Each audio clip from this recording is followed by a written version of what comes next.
Hello everyone, welcome to nursing chronicles YouTube channel. आज की इस वीडियो में हम अपकमिंग सीआरई 2025 के लिए इंपॉर्टेंट मल्टीपल चॉइस क्वेश्चन को सॉल्व करेंगे। आज की सीरीज का सबसे फर्स्ट क्वेश्चन है हमारा, which of the following laboratory finding is characteristic of iron deficiency anaemia. Iron deficiency anaemia कौन सी ऐसी लेबोरेटरी फाइंडिंग होती है जो कि इस एनीमिया का कैरेक्टरिस्टिक होती है? Option A, low mean corpuscular volume. Option B, high reticulocyte count. Option C, high ferritin level. Option D, high haemoglobin level. Low mean corpuscular volume जो है हमारा इंडिकेट करता है माइक्रोसाइटिक रेड ब्लड सेल्स को, जो कि टिपिकल फाइंडिंग है हमारी आयरन डेफिशिएंसी एनीमिया की। नेक्स्ट ऑप्शन बी के अंदर दिया गया high reticulocyte count. High reticulocyte count जो है हमारा वो इंडिकेट करता है active red blood cell production को in response to acute blood loss और haemolysis, which is not common in iron deficiency anaemia. Next आता है हाई फेरेटिन लेवल। यह भी हमारा राइट आंसर नहीं होगा, क्योंकि जो हाई फेरेटिन लेवल एसोसिएट होता है आयरन ओवरलोड के साथ में। अगर हम बात करते हैं आयरन डेफिशिएंसी एनीमिया की, तो यहाँ पर जो फेरेटिन का लेवल है वो लो फेरेटिन लेवल देखने को मिलता है। नेक्स्ट आता है high haemoglobin level. High haemoglobin level iron deficiency anaemia का कैरेक्टरिस्टिक नहीं है, क्योंकि एनीमिया जहां होता है वहां हमारा एचपी का लेवल कम होता है। सो इस तरह से आप यहाँ पर देख सकते हैं लो मीन कॉर्पस्कुलर वॉल्यूम जो है आयरन डेफिशिएंसी एनीमिया का कैरेक्टरिस्टिक है। नेक्स्ट क्वेश्चन है हमारा, which of the following is an example of autolytic debridement. निम्न में से कौन सा ऑटोलाइटिक डेब्राइडमेंट का एग्जांपल है? Option A, applying a moisture dressing to a wound. Option B, using a scalpel to remove necrotic tissue. Option C, irrigating the wound with saline. Option D, using topical enzymes to dissolve dead tissue. सबसे first option A के अंदर हमें दिया गया है applying a moisture dressing to a wound. यह एक example है हमारा ऑटोलाइटिक डेब्राइडमेंट का। अगर बात करते हैं हम ऑटोलाइटिक डेब्राइडमेंट की, तो यह एक नेचुरल प्रोसेस होता है जिसमें बॉडी के खुद के एंजाइम और मॉइस्चर जो होती है वो नेक्रोटिक टिश्यू को ब्रेक डाउन करते हैं या फिर रिमूव करती है। नेक्स्ट ऑप्शन बी के अंदर दिया गया है using a scalpel to remove necrotic tissue. यह ऑटोलाइटिक डेब्राइडमेंट का एग्जांपल नहीं है, क्योंकि यहाँ पर हम स्कैल्पेल को यूज कर रहे हैं, जो कि हमारा शार्प डेब्राइडमेंट का एग्जांपल है। नेक्स्ट ऑप्शन सी के अंदर दिया गया है irrigating the wound with saline. यह भी ऑटोलाइटिक डेब्राइडमेंट का एग्जांपल नहीं है, क्योंकि हम यहाँ पर वुंड को सलाइन के साथ इरिगेट कर रहे हैं, तो यह हमें क्लीनिंग द वुंड का पार्ट है, ना कि ऑटोलाइटिक डेब्राइडमेंट का। नेक्स्ट आता है using topical enzyme to dissolve dead tissue. जैसा कि यहाँ पर इसके नाम से इंडिकेट है, यहाँ पर एंजाइम का यूज में ले रहे हैं, इसका मतलब यह जो होता है वो एंजाइमेटिक डेब्राइडमेंट का एग्जांपल है।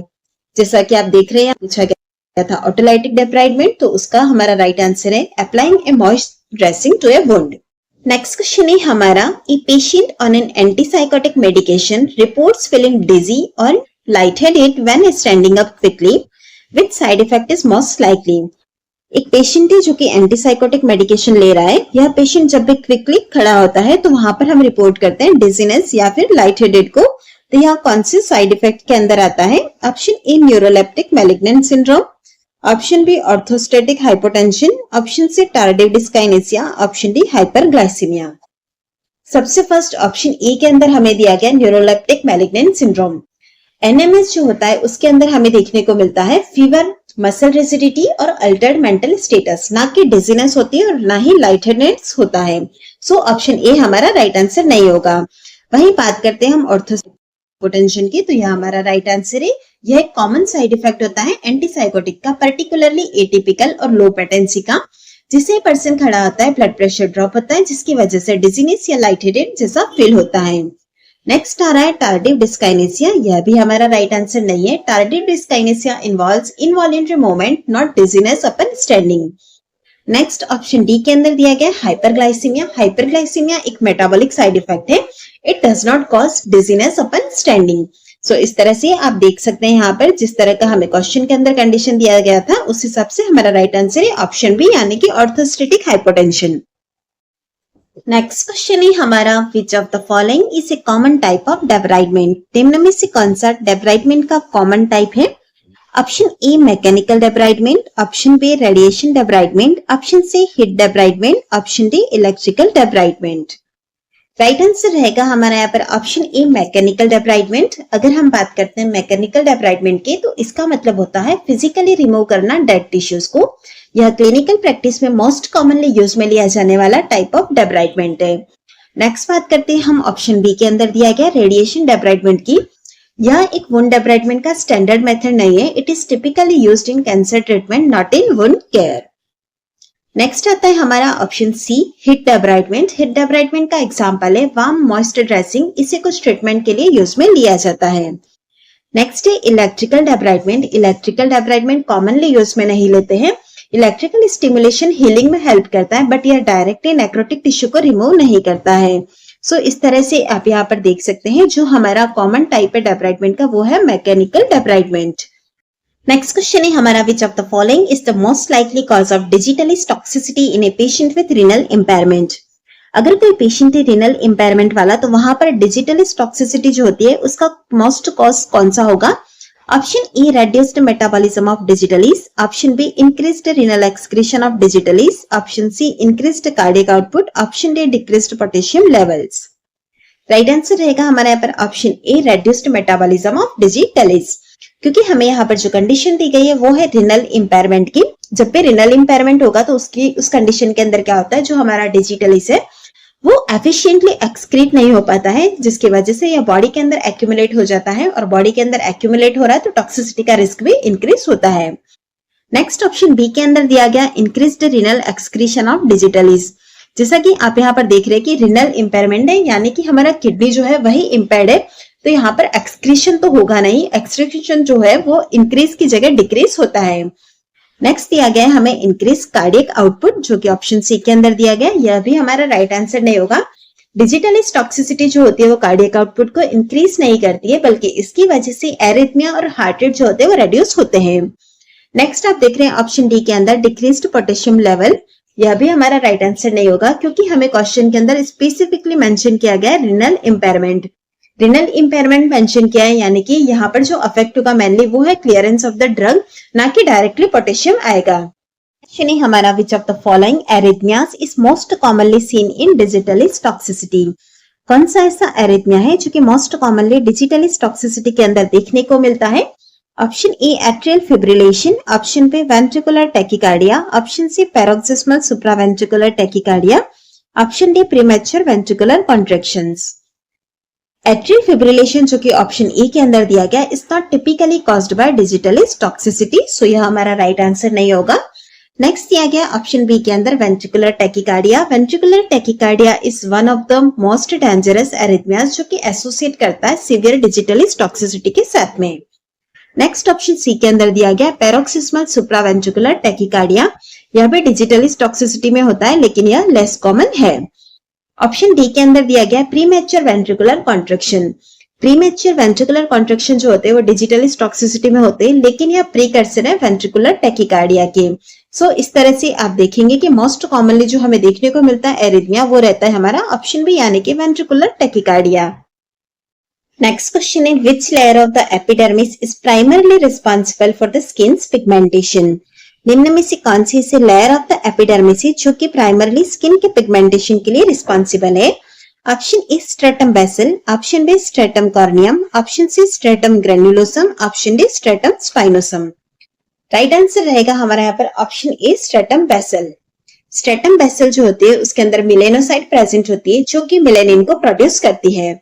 मिलेनिन जो पिगमेंट है जो कि स्किन के कलर के लिए रिस्पॉन्सिबल होता है. नेक्स्ट आता है stratum corneum. Stratum corneum pigmentation के अंदर कंट्रीब्यूट नहीं करता है. ऑप्शन सी के अंदर दिया गया स्ट्रेटम ग्रेन्युलोसम. स्ट्रेटम ग्रेन्युलोसम लेयर केराटिनाइजेशन के अंदर इन्वॉल्व होती है, ना कि पिगमेंटेशन के अंदर.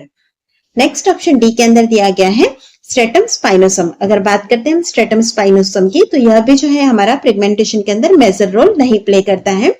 पिगमेंटेशन के अंदर जो इन्वॉल्व होता है वो है हमारा स्ट्रेटम बेसल लेयर. अब हम लेयर ऑफ द स्किन को भी देख लेते हैं. यहाँ पर जो है जो लेयर दी गई है, सबसे फर्स्ट है हमारी स्ट्रेटम कॉर्नियम, उसके बाद आ रहा है स्ट्रेटम लूसिडम, फिर है हमारा स्ट्रेटम ग्रेन्युलोसम, और फिर आता है स्ट्रेटम स्पाइनोसम, और लास्ट में देखने को मिलेगा हमें यहाँ पर स्ट्रेटम बेसल. नेक्स्ट क्वेश्चन है हमारा, what is the primary function of the stratum corneum. Stratum corneum का प्राइमरी फंक्शन क्या है? Option A, to provide structural support. Option B, to protect against UV radiation. Option C, to prevent water loss and entry of pathogens. Option D, to allow skin cell division. सबसे first option A के अंदर दिया गया to provide structural support. Stratum corneum जो होती है वो structural support के अंदर इन्वॉल्व नहीं होती है. नेक्स्ट दिया गया है to protect against UV radiation. Stratum corneum की अगर हम बात करते हैं तो मेनली रिस्पॉन्सिबल होती है बैरियर फंक्शन के लिए, ना कि यूवी रेडिएशन से प्रोटेक्शन के लिए। सो ऑप्शन बी भी हमारा राइट आंसर नहीं रहेगा। नेक्स्ट आता है option C to prevent water loss and entry of pathogens. Stratum corneum tough waterproof layer होती है जो कि प्रिवेंट करती है वाटर लॉस और पैथोजन की एंट्री को। नेक्स्ट ऑप्शन डी के अंदर दिया गया to allow skin cell division. Skin cell division जो होती है स्ट्रेटम बेसल में होता है, ना कि स्ट्रेटम कॉर्नियम में।